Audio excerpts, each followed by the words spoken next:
Hi viewers, നമ്മളെ കൂടെ എന്നുള്ളത് ലക്ഷ്മിയാണ്. അപ്പോൾ ലക്ഷ്മി ജർമ്മനിയിൽ ഇപ്പോൾ വന്നിട്ട് ഒരു 6 മാസം ആയിട്ടുണ്ട്. അപ്പോൾ കഴിഞ്ഞ ഇൻടേക്കിൽ നമ്മൾ ത്രൂ വന്നൊരു കുട്ടിയാണ്. 11 ഓഫർ ലെറ്റേഴ്സ് കിട്ടിയിട്ടുണ്ടായിരുന്നു. ഓക്കെ, നിങ്ങൾ ആലോചിക്കണം, 11 ഓഫർ ലെറ്റേഴ്സ് ജർമ്മനിയിലെ പബ്ലിക് യൂണിവേഴ്സിറ്റിയിൽ നിന്ന് കിട്ടിയ ഒരു സ്റ്റുഡൻ്റാണ്. എന്നിട്ട് ചൂസ് ചെയ്ത യൂണിവേഴ്സിറ്റി ജർമ്മനിയിൽ തന്നെ ഒരു ടോപ്പ് യൂണിവേഴ്സിറ്റി ആയ TU Dresden ചൂസ് ചെയ്തത്.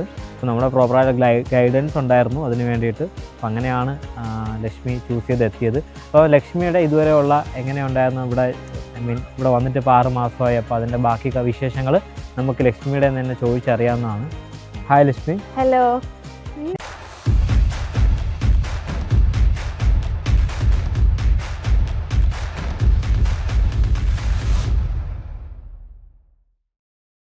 എങ്ങനെയുണ്ട് ഡ്രെസ്ഡൻ? എനിക്ക് ഭയങ്കര ഇഷ്ടമായ ഒരു സ്ഥലമാണ്. കാരണം കുറച്ചുകൂടി നമ്മൾ കേരളത്തിൽ നിന്നൊക്കെ വരുമ്പോൾ കുറച്ചുകൂടി നേച്ചറായിട്ടൊക്കെ ഭയങ്കര അടുത്ത് നിൽക്കുന്ന ഒരു സ്ഥലമായിട്ട് എനിക്ക് തോന്നി. അപ്പൊ എനിക്ക് ഭയങ്കര ഇഷ്ടമുള്ളൊരു സ്ഥലമാണ് ഡ്രസ്സ്. പ്രശ്നങ്ങളൊന്നും ഇല്ലല്ലോ വേറെ? ഇല്ല, എനിക്ക് ഇതുവരെ അങ്ങനെ പ്രശ്നങ്ങളൊന്നും ഞാൻ ഫേസ് ചെയ്തിട്ടില്ല. പിന്നെ ആകെ ഒരു എന്ന് പറഞ്ഞാൽ നമ്മൾ ജർമ്മനിയാണ്, അപ്പൊ ലാംഗ്വേജ് എന്തായാലും ആവശ്യമായിട്ടുള്ള കാര്യമാണ്. ഞങ്ങൾ എപ്പോഴും പറയും, എല്ലാവരുടെ പറയുന്നത് ലാംഗ്വേജ്. ലക്ഷ്മിയുടെ അടുത്ത് ഞാൻ പറഞ്ഞിട്ടുണ്ടായിരുന്നു ലാംഗ്വേജ് പഠിച്ചിട്ടേ വരാം. അപ്പൊ ഞാൻ ഇപ്പൊ പഠിക്കുന്നുണ്ട്. അങ്ങനെ അതായത് നമുക്കൊരു പാർട്ട് ടൈം കിട്ടാനൊക്കെ ആയാലും ഇപ്പൊ പാർട്ട് ടൈം ചെയ്യുന്നുണ്ടല്ലോ. ഞാനിപ്പോ ഒരു മിനി ജോബ് ചെയ്യുന്നുണ്ട്. അത് റെഡി ആയിട്ടുണ്ട്. അത് കുഴപ്പമില്ല, അങ്ങനെ പോകുന്നു. Okay, part time. പിന്നെ എങ്ങനെയുണ്ട് സ്റ്റഡീസ്? എങ്ങനെ പോകുന്നു സ്റ്റഡീസ്? ഇപ്പൊ എന്റെ സബ്ജക്ട് മാത്സ് ആണ്. നമുക്കറിയാം, നാട്ടിൽ നിന്നായാലും മാത്സ് ഡിഫിക്കൽട്ട് ആണ്. ഇവിടെ അതുപോലെ തന്നെയാണ്.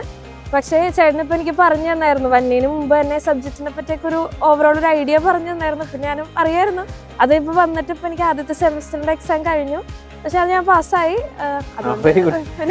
എല്ലാ പിള്ളേരും പാസ്സാവാതിരിക്കുന്ന ഒരു ഇഷ്യൂ അവിടെ ഉണ്ട്. പബ്ലിക് യൂണിവേഴ്സിറ്റിയിൽ ടഫ് ആയതുകൊണ്ട് തന്നെ സ്റ്റുഡൻസ് പാസ്സാവുന്നില്ല. അപ്പോൾ ലക്ഷ്മിക്ക് നമ്മൾ പ്രോപ്പറായിട്ട് പറഞ്ഞു കൊടുത്തിട്ടുണ്ടായിരുന്നു എങ്ങനെയാണ് നമ്മൾ എക്സാംസ് അപ്രോച്ച് ചെയ്യേണ്ടതെന്നുള്ളത്. അപ്പോൾ ആ ഒരു രീതിയിലായിരിക്കണം നിങ്ങൾ എപ്പോഴും പഠിക്കുന്നത്. പബ്ലിക് യൂണിവേഴ്സിറ്റിയിലൊക്കെ പഠിക്കുമ്പോഴത്തേക്ക് ഒരു സെറ്റൺ പാറ്റേൺ ഉണ്ട്. അപ്പോൾ അങ്ങനെ വേണം പഠിക്കാളെ. പിന്നെ ലക്ഷ്മി ഒരു വ്ളോഗറാണ്. ഇനി അടുത്തൊരു അപ്കമിങ് ഡ്രെസ്ഡനിലെ ഒരു വ്ളോഗറാണ്. പ്രൊഫസർമാരൊക്കെ എങ്ങനെയാണ് ക്ലാസ്സിൽ നമ്മൾ വരുമ്പം? ക്ലാസ് ഇപ്പോൾ നമ്മൾ നാട്ടിലെ പോലെ അങ്ങനെ മീൻസ് കുറേ എല്ലാവരും ഉണ്ടല്ലോ, വേറെ കുറേ കൺട്രീസിൽ നിന്ന് പല പല ആൾക്കാരുണ്ട്. കുറേ വലിയ ക്ലാസ്സാണ്. നമുക്കങ്ങനെ ഇന്ററാക്ട് ചെയ്യാനൊന്നും കുറച്ച് ബുദ്ധിമുട്ടായിരിക്കും നമുക്ക്. പക്ഷെ അത് ഇന്ററാക്ട് ചെയ്യാൻ നല്ലതാണ്. കാരണം ഇപ്പൊ തന്നെ ഞാൻ എക്സാമിന് പോയപ്പോൾ എൻ്റെ എക്സാം വൈവേ ആയിരുന്നു.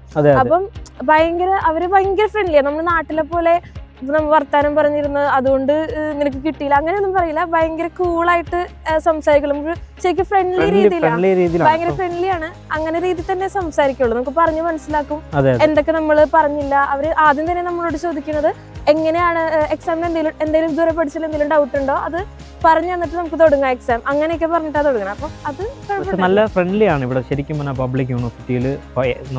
നോട്ട് ഓൺലി പബ്ലിക്, പ്രൈവറ്റിലും അങ്ങനെ തന്നെയാണ്. പക്ഷേ നമ്മൾ സ്റ്റുഡൻസ് എന്ന് പറഞ്ഞു കഴിഞ്ഞാൽ എക്സാമിന് എല്ലാവർക്കും പേടിയാണ്. അതാണ് മെയിനായിട്ടുള്ളൊരു ഇഷ്യൂ. അതായത് ഇപ്പം പബ്ലിക് യൂണിവേഴ്സിറ്റിയിൽ വൈവേ എന്ന് കേൾക്കുമ്പോൾ തന്നെ എല്ലാ കുട്ടികളും പേടിക്കും. അപ്പം ഞാൻ ആദ്യമേ പറഞ്ഞിട്ടുണ്ടായിരുന്നു വൈവേ ആണ് ഏറ്റവും എളുപ്പം. അങ്ങനെ പറയും.